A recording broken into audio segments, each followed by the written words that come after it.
हरिओम। आप सभी का स्वागत है माध्यमिक ऑनलाइन शिक्षण जो कि विद्या भारती द्वारा चलाया जा रहा है। आज हम सामाजिक अध्ययन का केंद्र सरकार जो अपना पाठ है उसमें से कुछ बिंदुओं पे चर्चा करेंगे।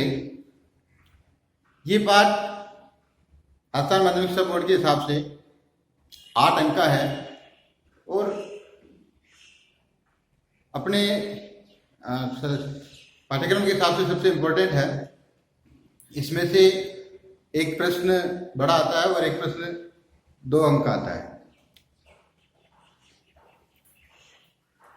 पाठ की शुरुआत करने से पहले हमें उसके बारे में ये समझ लेना चाहिए कि आखिरकार उसमें क्या है। दूसरा, बोर्ड के हिसाब से वो कितने अंक का है।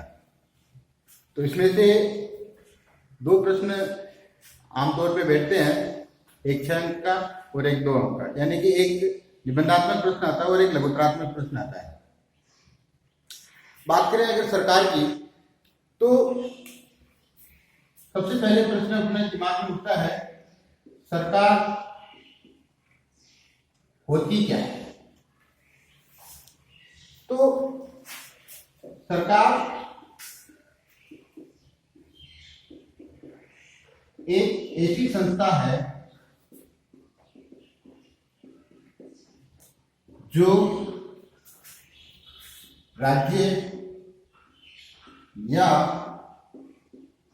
किसी क्षेत्र का संचालन करती है।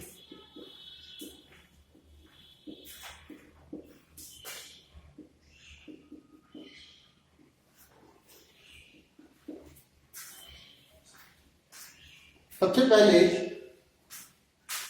हम ये देखते हैं कि सरकार क्या है। सरकार एक संस्था है। संस्था कैसी है? जो कि किसी राज्य या क्षेत्र का संचालन कर रही है। आमतौर पर हम देखते हैं कि एक परिवार होता है और परिवार के संचालन के लिए परिवार का मुखिया कुछ व्यक्तियों को या अपने परिवार के सदस्य में से व्यक्तियों को कुछ जिम्मेदारियां देता है। ठीक उसी प्रकार हमारा देश, हमारा राष्ट्र में एक परिवार है, उसके संचालन के लिए हम सरकार का गठन करते हैं और देश के सामाजिक विकास, आर्थिक विकास, राजनीतिक विकास, वैदेशिक संबंधों की जानकारी या उससे संबंधित कार्य हमारी सरकार करती है। सरकार के 3 अंग होते हैं। सरकार के अंग,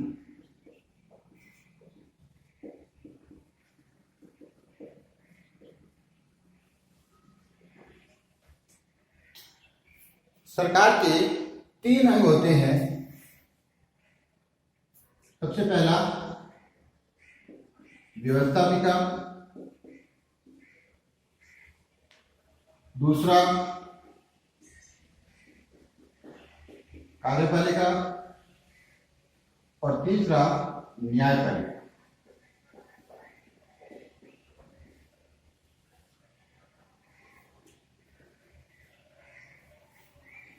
सरकार के तीनों ही अंग महत्वपूर्ण हैं और एक दूसरे से जुड़े हुए भी हैं और एक दूसरे से अलग अलग भी हैं। कैसे? जैसे बात करें अपन व्यवस्थापिका की, तो व्यवस्थापिका का जो निर्माण होता है वो होता है राष्ट्रपति, राज्यसभा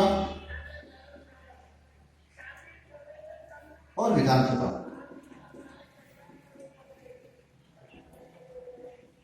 सॉरी, राज्यसभा और लोकसभा। ठीक, ये तो हो गई व्यवस्थापिका। अब दूसरा आता है कार्यपालिका। कार्यपालिका के जो अंग होते हैं उसमें राष्ट्रपति, प्रधानमंत्री और उसकी मंत्रिपरिषद।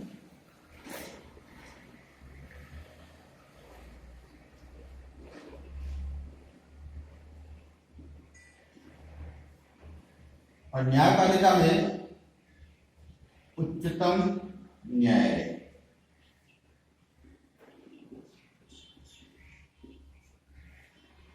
देश का उच्चतम न्यायालय या सुप्रीम कोर्ट या देश का सबसे बड़ा न्यायालय हमारे देश की राष्ट्रीय राजधानी नई दिल्ली में स्थित है। ये सरकार का एक सामान्य परिचय है, जिसके अंतर्गत हमने देखा कि सरकार क्या होती है और सरकार के प्रमुख अंग कौन कौन से होते हैं। ये जो ढांचा हम सामने देख रहे हैं, जिसमें व्यवस्थापिका, कार्यपालिका और न्यायपालिका के अंतर्गत अपन राष्ट्रपति, राज्यसभा, लोकसभा,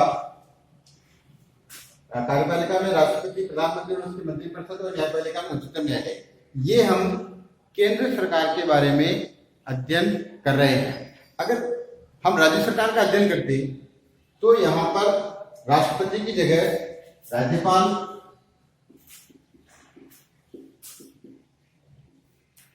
राज्यसभा की जगह विधान परिषद,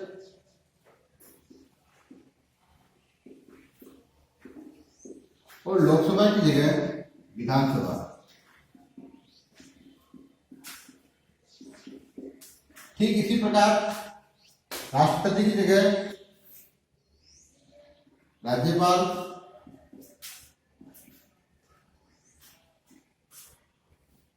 प्रधानमंत्री की जगह मुख्यमंत्री और मुख्यमंत्री की परिषद, यानी कि उसकी जो मंत्रिपरिषद।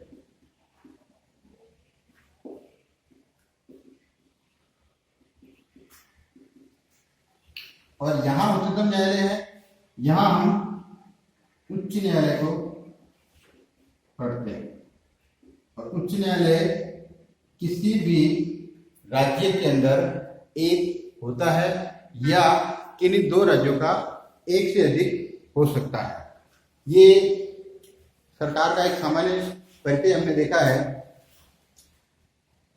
अब एक प्रश्न आपके दिमाग में उठ रहा होगा कि गुरुजी ने राष्ट्रपति, राज्यपाल, विधान परिषद, विधानसभा ये सब क्यों लिखा? क्योंकि इस अध्याय से अगला जो अपना अध्याय है राज्य सरकार, वो सेम इसी पैटर्न पे है।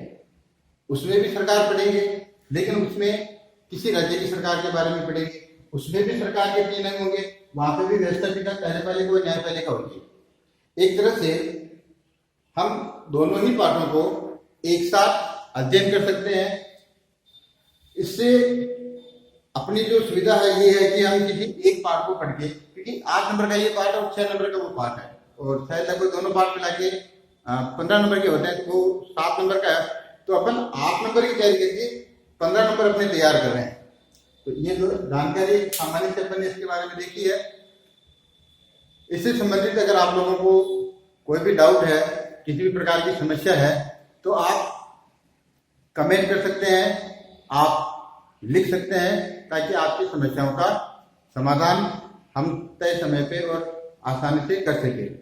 इसके बाद हम इनके बारे में डिटेल से पढ़ेंगे। धन्यवाद।